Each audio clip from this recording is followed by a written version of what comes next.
ready? I will begin now. I affirm the following resolution. Resolve, the United States ought to prohibit the extraction of fossil fuels from federal public lands and waters. Because of the topic, my value in today's round is going to be that of social welfare. Social welfare is defined by Virginia Commonwealth University as the well-being of a society. My criterion for today's debate round is promoting government legitimacy. A government cannot be legit without protecting their people, which can be achieved through my value. Now for definition. Ought is defined by dictionary.com as used to express justice, moral rightness, or the like. To clarify, ought does not specify a particular time frame. For the purpose of education, the affirmative will be arguing about what actions the United States should take rather than when those actions should occur.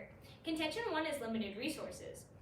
Fossil fuels, including coal, oil, and natural gas, have been powering the United States economy for over 150 years and currently supply about 78% of the United States energy. As the world grows in population, so does the need for energy. However, fossil fuels are not a non-renewable energy source, meaning once fossil fuels are out, they are out, and we are running out of fossil fuels right now. Met Groups explains, according to research based on 2015 data, the current statement of when our reserves will be empty out is this: oil 51 years, coal 114 years, and natural gas 53 years. The United States depends on the energy production system to fuel multiple things such as the workforce and the economy. Let's talk about the economy. The United States economy is based on a capitalistic system which forever assumes a positive gross production. According to the Department of Energy, between 2012 and 2025, the gas and oil industry is projected to provide $1.6 trillion in federal and state tax revenue, supporting the maintenance of schools, hospitals, and public infrastructure across the country. As soon as fossil fuels run out, this acts as a power vacuum for the United States as the GDP becomes negative. As the United States is using more fossil fuels right now, fossil fuels are running out faster than expected. Now let's go ahead and talk about the workforce. Fossil fuels are the backbone of the United States workforce, fueling the careers of 10.3 million citizens. The loss of fossil fuels would be detrimental to the people of the United States, putting millions of people into poverty. Without fossil fuels, these people wouldn't have jobs. Without fossil fuels, the GDP falls negative, and without fossil fuels, the economy would ultimately fall, along with the United States losing its economic power. Contention 2 is public health. Prohibiting the extraction of fossil fuels from federal public lands and water is crucial for the safeguarding of public health. In 2018 alone, a staggering 8.7 million deaths globally were obtained to the injurious effects of air pollution resulting from the extraction of fossil fuels. This number represents nearly 1/5 of all global mortalities, underscoring the severe toll that fossil fuel consumption has on the human well-being. The extraction, production, and convex of fossil fuels releases a cocktail of pollutions, including particularly matter, nitrogen oxides, sulfur dioxide, and vital organic compounds, which wreak havoc on the human respiratory and cardiovascular systems. Beyond these direct health effects, fossil fuel-driven climate change leads to more frequent and severe natural disasters, posing additional threats to public health. Communities near extraction sites face displacement, the distribution of their livelihoods, and stress-related health issues, combating the toll. Moreover, the economic burden on the healthcare system for treating preventable illnesses linked to fossil fuels is substantial. By redirecting our energy priorities to a cleaner, renewable energy sources such as solar, wind, and hydroelectric power, we not only mitigate these devastating health consequences, but also pave the way for a sustainable future for generations to come. To protect the power of the United States, to protect the economy of the United States, and to protect the people of the United States, today you are voting AF. With that, I proudly affirm the resolution and open myself up to cross-examination.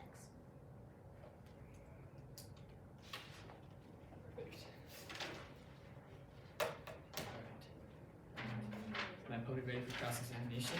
Yes. Is my judge ready for cross-examination? Yes. All right. Then I'll begin the time when I ask my first question. Let's start with your contention 1, where you mentioned the idea of limited resources. Yeah. Exactly what are we going to do with the limited resources on federal reserves if we were to prohibit it right now? So by prohibiting resources right now, we can see that we'd be forced to change to our energy system to something else, such as renewable energy sources. If we don't, however, we continue to use through them, and 51 years seems a lot shorter. So your implication is that we should ban them right now and switch to renewable energy. Well, not ban them right now, however, slowly moving away from them would help mitigate this effect. Okay, what part of the resolution implies that the government doesn't have a current obligation to prohibit the fossil fuel extraction? Perfect. That leads us back to my definition of ought. Ought is just defined as to express justice, moral rightness, or the like. It doesn't specify a certain time frame. However, it says what the United States should do rather than when it should do it. If something is morally right to do, shouldn't you do it as soon as possible? Yeah, of course. So we should start moving away from them as soon as possible. That doesn't mean right this second. Okay, and what evidence points to the fact in your case that we're capable of such a switch to renewable energy? Perfect. So you can see through the 51 years, 114 years, and the natural gas, which is 53 years, that we have limited resources. That doesn't mean right now, let's stop the production of all fossil fuels. However, it is saying that we should move away. You can look at this to see that we have the resources right now with the fossil fuels that we have to move to other resources, since you need fossil fuels to make renewable energy sources. We have it right now to make that switch. We just haven't.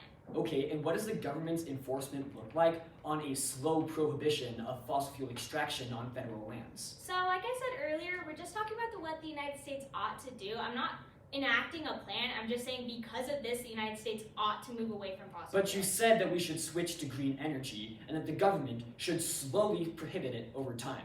That sounds like a pretty fleshed out plan to me. So, if you're going to argue for that, could you please express the further implications of it and how you're going to enforce it over time? I'm just saying what we ought to do, not the logistics of it. Okay, so what should we ought to do when we're slowly prohibiting the enforcement of fossil fuel extraction? Start making renewable energy sources such as wind, solar, or hydroelectric. Okay, what are the costs on those going to be? Like I said, I'm not introducing a plan, just what the United States ought to do.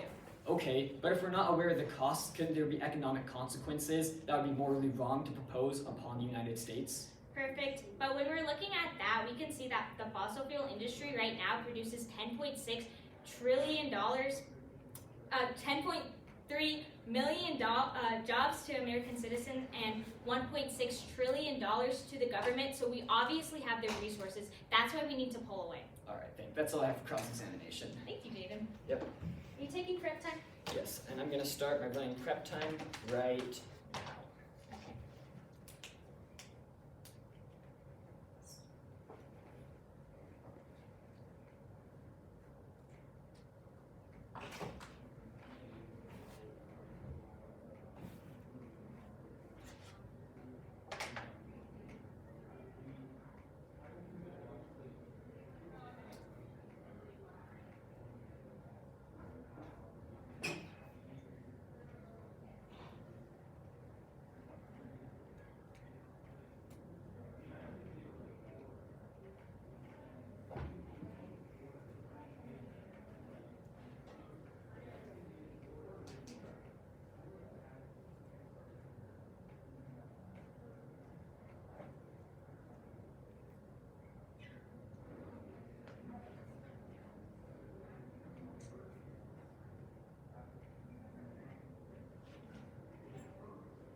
Okay, and I'm going to stop prep time there. I have 1:40 used. That should be 2 minutes and 20 seconds remaining.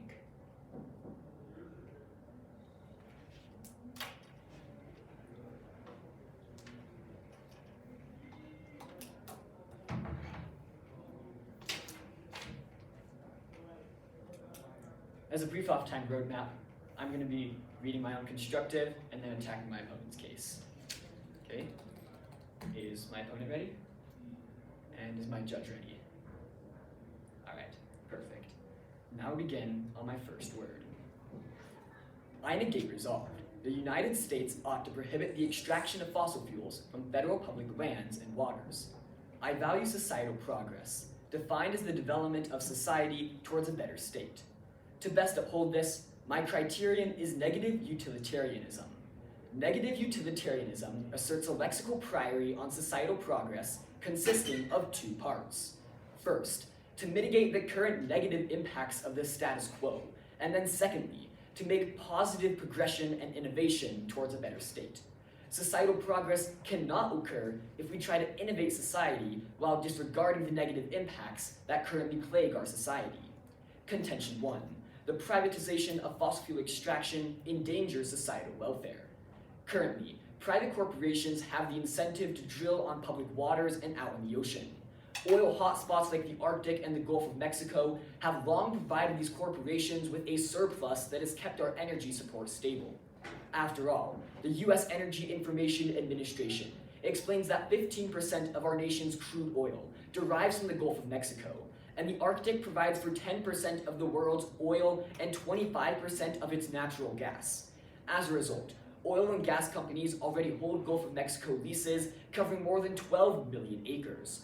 Oil drilling in federal waters like the Gulf of Mexico already benefits our society in two ways. Subpoint A, checking private drilling. According to the Bureau of Land Management, the Bureau of Land Management does not hold regulatory jurisdiction over private land, meaning that oil drilling on private land is void of inspection and regulation. For example, the Bureau of Land Management, as part of their inspection process, requires that oil wells cannot be abandoned or orphaned. While using public land, companies must adhere to these regulations. However, on private land, these companies are free to orphan their wells as they please. The impact of orphaned or unplugged wells can be devastating. Sarah El-Beshbishi, an environment and energy reporter, explains that in 2020 alone, the U.S. Environmental Protection Agency estimated that the unplugged, non-producing oil and gas wells emitted 275,000 metric tons of methane in 2020, where methane has more than 80 times the global warming power that carbon dioxide holds.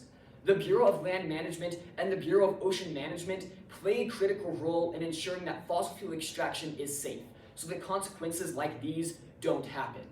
Following the massive Deepwater Horizon oil spill in 2010, the Bureau of Ocean Management heavily increased regulations for oil wells in U.S. waters. Since then, the U.S. has not experienced a single major oil spill in U.S. waters. Because checks like these from drilling on federal land are preferable to the unchecked private drilling, fossil fuel extraction on federal lands and waters must remain an option. Subpoint B, ensuring societal welfare. Offshore drilling is considerably less detrimental to societal welfare than drilling on land is for two main reasons. First, accountability.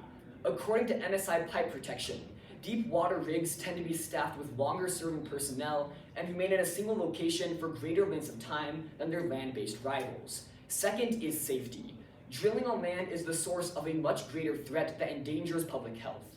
According to the Wilderness Society in 2021, a total of 1.2 million oil and gas production facilities scar the U.S. landscape, and more than 12 million people live within half a mile of these sites. Air pollution from fossil fuels is known as the invisible killer. It can lead to respiratory, cardiovascular, and other diseases, and is responsible for more than 13% of the deaths in the United States. Restricting fossil fuel extraction on federal lands and waters will not stop fossil fuel extraction. It will only push oil companies to private lands that pose much more of a threat to the public. It interferes with the lexical priori of negative utilitarianism by pushing for policies to advance society without first addressing the harms that currently exist. So with that, let's move on to the affirmative case. The first thing to touch on is the value criterion debate. Ultimately, when it comes to our values of social welfare and societal progress, there's not much trade-off. But societal progress just takes the next step by first ensuring that social welfare has already taken place, and then second, looking for ways to enhance society and innovate it so that we can take more steps to becoming even better. Then, on their criterion, they mention the idea of promoting government legitimacy. But because the government is created for the people, we need a metric in which we can protect the people and the impacts that can affect them.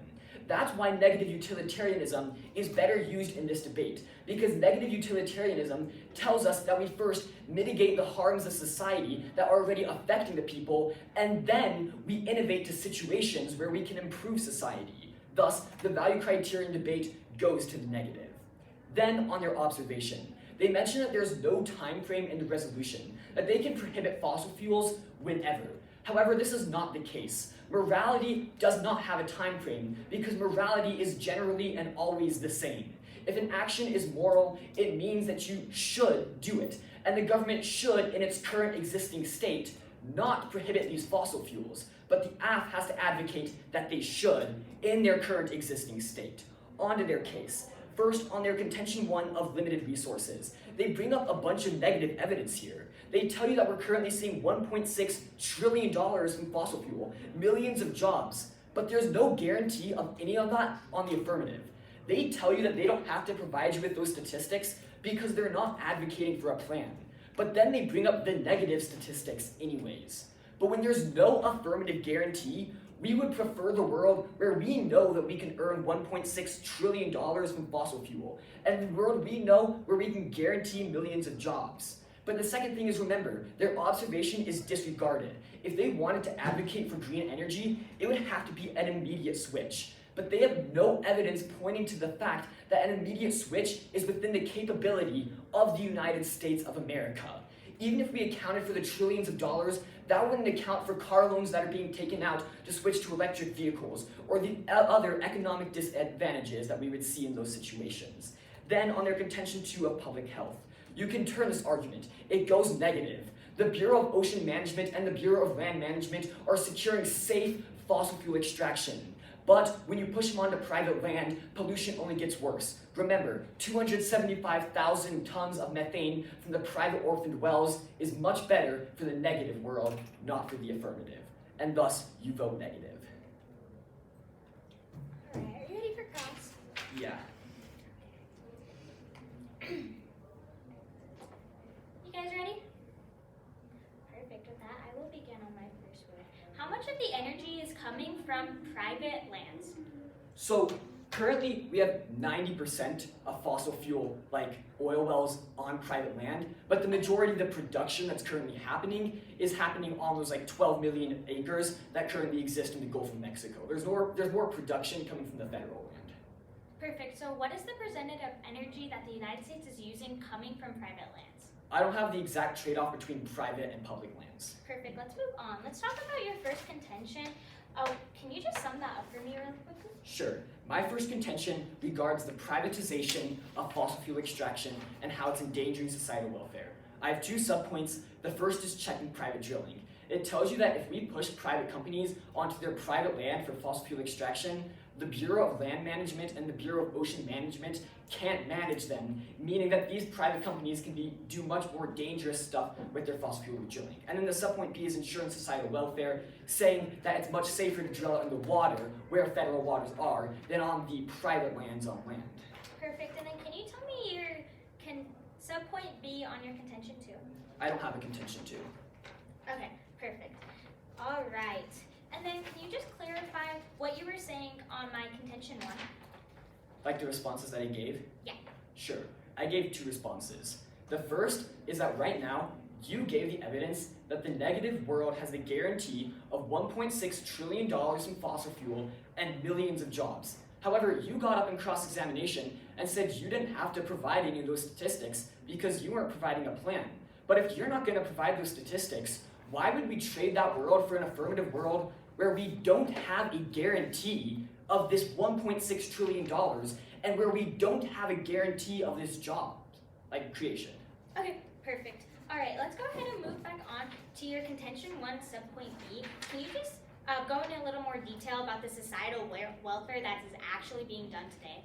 Sure. So the main point I have on here, the first point I have is accountability, which tells you that on the public lands, longer serving personnel are currently being staffed, which holds more accountability.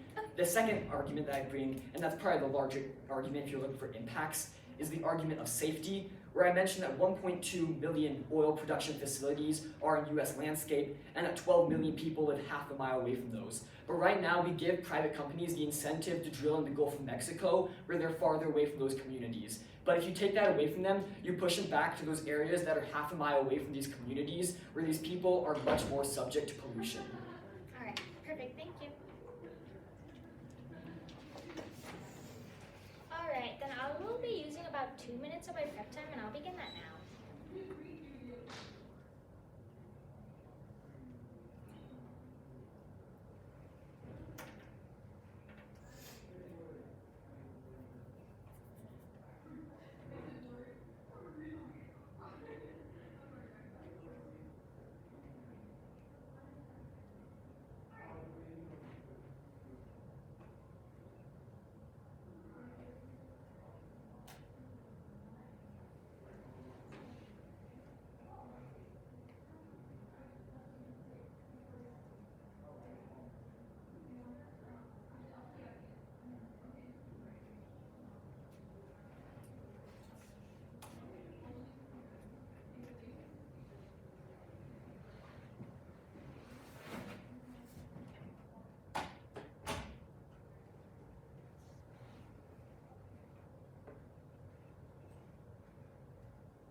I'll stop it there at 1 minute and 50 seconds used.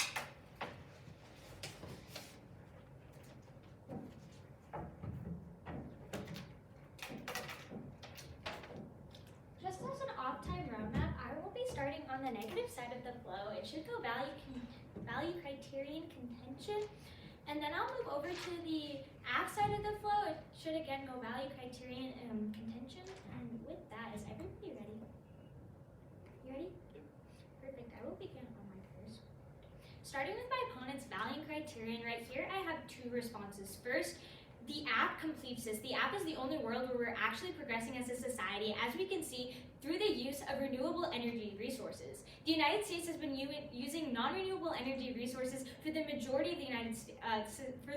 of the time since we've been using energy. However, in the app world, we're changing energy resources and actually doing something beneficial for the society. However, you're going to go ahead and prefer the app's value criterion because the app's value criterion is protecting people, which is more important than a progressing society. With that, let's go ahead and start on my opponent's contention 1 about private lands. My opponent comes up here and tells you that private lands are the issue. It's not federal lands, it's private lands. Federal lands are there to protect people. However, I have 3 responses for this. First, you're going to go ahead and cross-apply my contention 2. My contention 2 is talking about the public health that is happening right now due to the extraction of fossil fuels. If it was only happening on federal lands, it wouldn't be happening to 8.7 million deaths globally each year. Let's go ahead and move 8.7 million deaths globally. Let's go ahead and move on to my second response, which is a card from Axrod in 2021. The effects was dramatic and predictable. Since 2015, the export of U.S. crude oil has been increased by nearly 700% from the less of 500,000 DTP to nearly 3.2 million BTB in 2020. These changes all about profits. With the export of bans lifted, big oil gets profits, our overseas rivals get fuel, and our families and communities get harm and hazard. That's not putting America first. That's polluting profits first and putting the rest of us at risk. Meanwhile, the energy security is just a boogeyman the industry uses to scare consumers. Each day we export more than all of the oil produced from on and offshore federal leases, and though the imports of oil have fallen, the bulk annually decrease has taken place over the years since the United States has began exporting a significant volume of oil abroad. In other words, before we even began flowing the world with our oil and gas, we already knew we were importing less than we once had. The energy security argument is just a rest to scary. Basically, through this card, we can see that the United States isn't actually doing anything to protect the people. They're continuing to pollute the planet and hurt the people. Now let's go ahead and move on to my third response, which is most energy comes from federal lands. I read you a card in my first speech that said 98% of the energy comes from fossil fuels. My opponent hasn't come up here and given you a card that says that it's coming from private lands rather than federal lands. Just that production on federal lands is much more prominent, which clearly shows that these checking oil and the private lands aren't actually hurting as much people as he wants you to believe. Let's go ahead and move on to the app case. First, starting on value and criterion, my opponent gives you two responses here, that the next step is societal progress and that a government is created for the people and should protect the people. However, the affirmative world is the only world that's actually doing anything to protect the people. You can see this through my contention too about public health. And then the next step is protecting people. People aren't being protected right now, and that's the priority we should have in today's round. On my contention one, my opponent says that this is all negative evidence. However, Judge, I have a card to read you that's from Citizens Climate Lobby that basically says, according to 19 data, there was 2.4 million jobs in the clean energy generation and efficiency energy compared to the half that has fallen in the fossil fuel industry.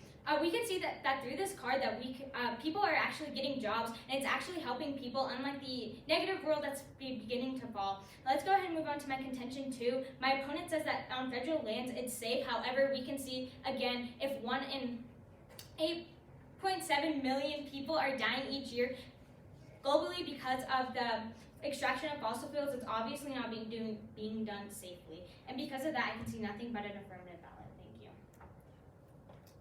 Okay. I have 2 minutes and 20 seconds of prep remaining, and I'm just going to use all of that, so I'll start that right now.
just going to be signposting throughout this speech, so no off time for that.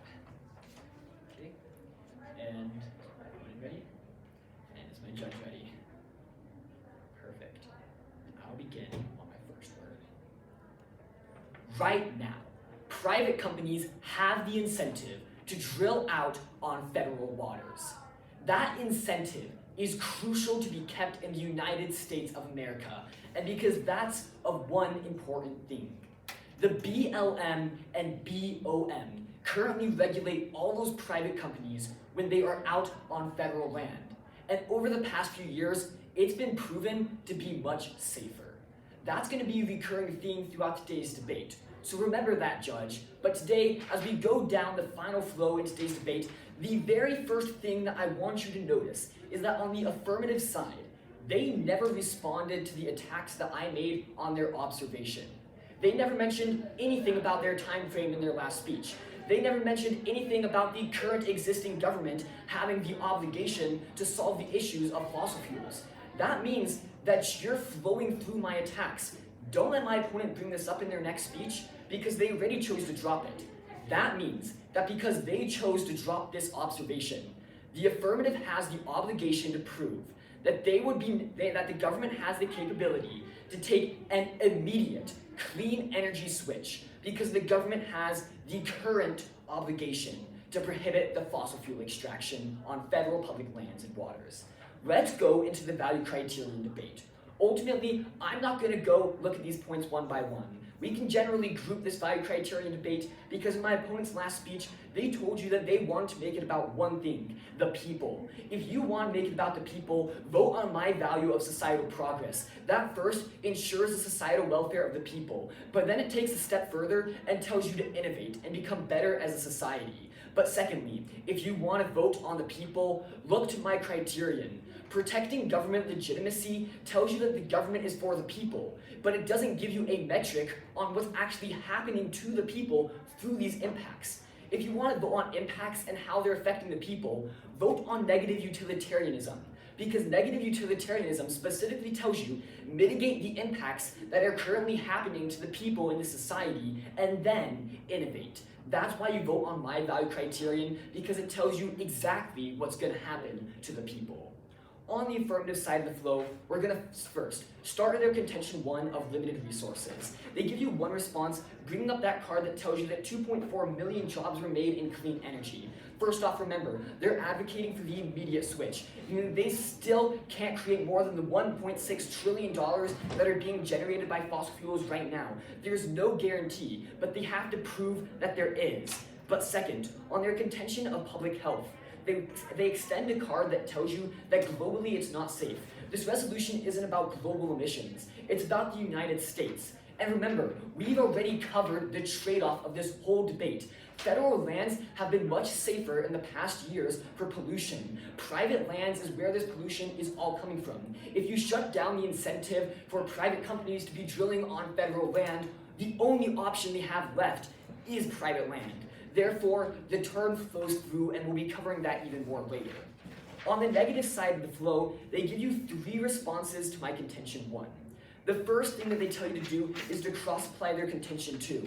They can't do this, Judge, because remember, the trade-off of the private lands and the public lands currently exists. Public lands are much safer. Therefore, pollution is only getting worse because of the idea of orphaned wells, which they completely drop. Remember, Judge, the card about orphaned wells, stating that orphaned wells on private land emitted 275,000 tons of methane in 2020, having 80 times the power that carbon dioxide has in global warming. They never responded to that. That's much worse for pollution statistically and for the people. Second, they read you the Axe Broad 21 card. They tell you that energy security doesn't matter to the US government and that the US government is just trying to sneak around things. Look to empirics.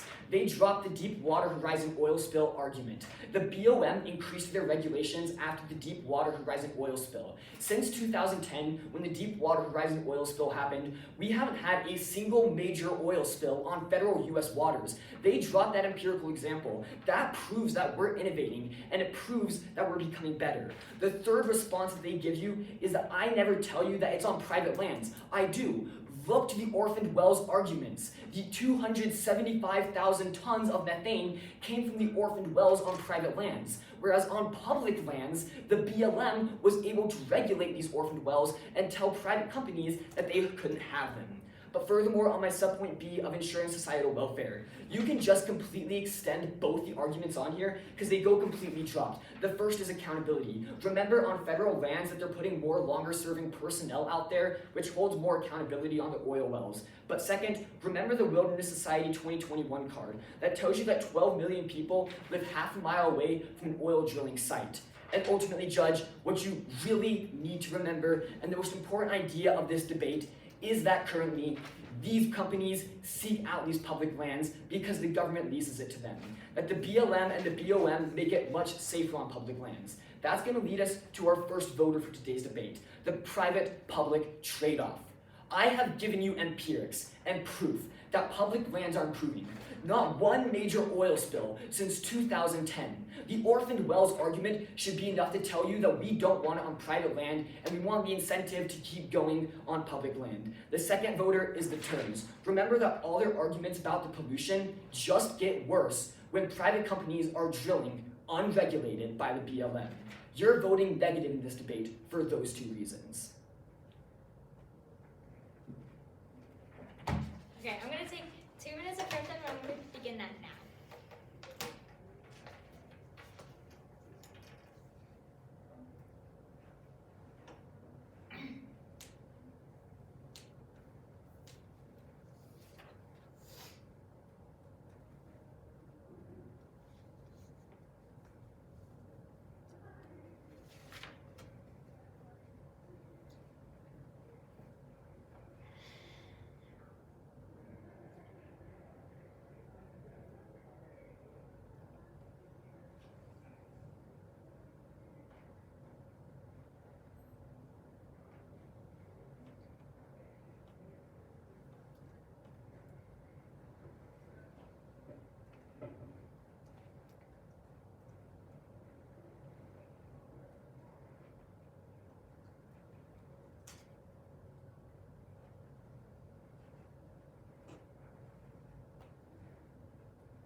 Alright, I'll stop my prep time there.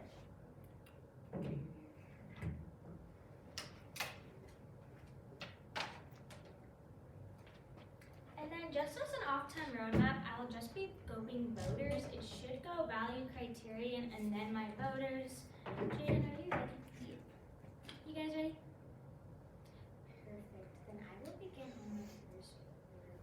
First, let's start with value criterion. No matter which value criterion you decide to use, you are still going to be voting AF in today's round. Let's start with the AF value criterion of social welfare and promoting government legitimacy. Remember, a legit government is going to protect its people, which is why we should be doing that in today's round.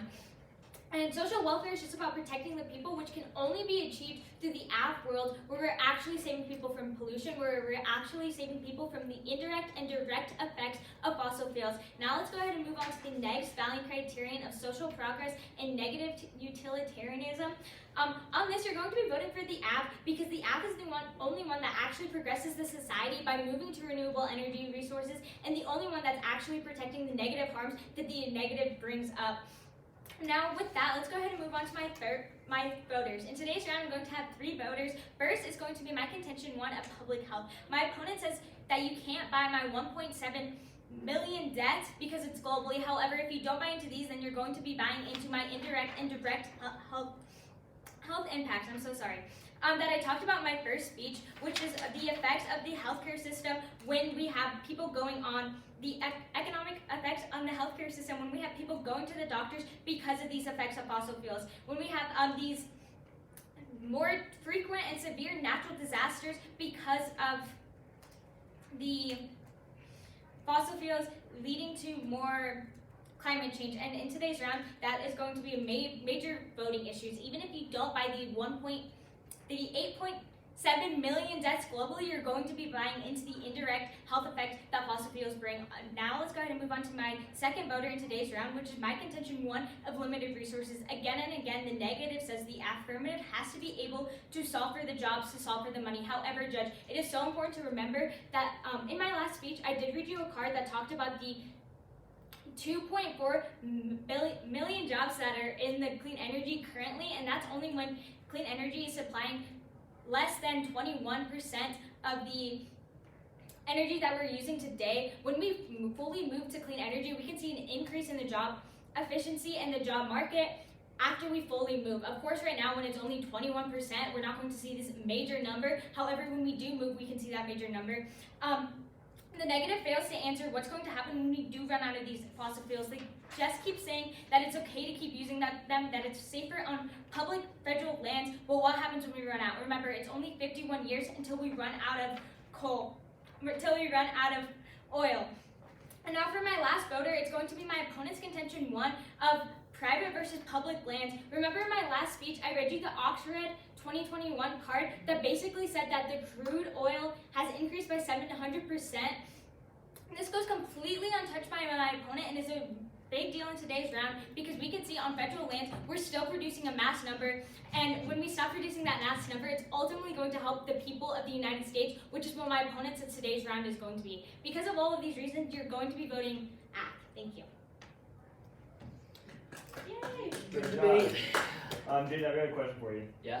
You talking about methane? You didn't talk about methane? Yeah, Why you do were you talking say about it so You were talking about methane. Yeah.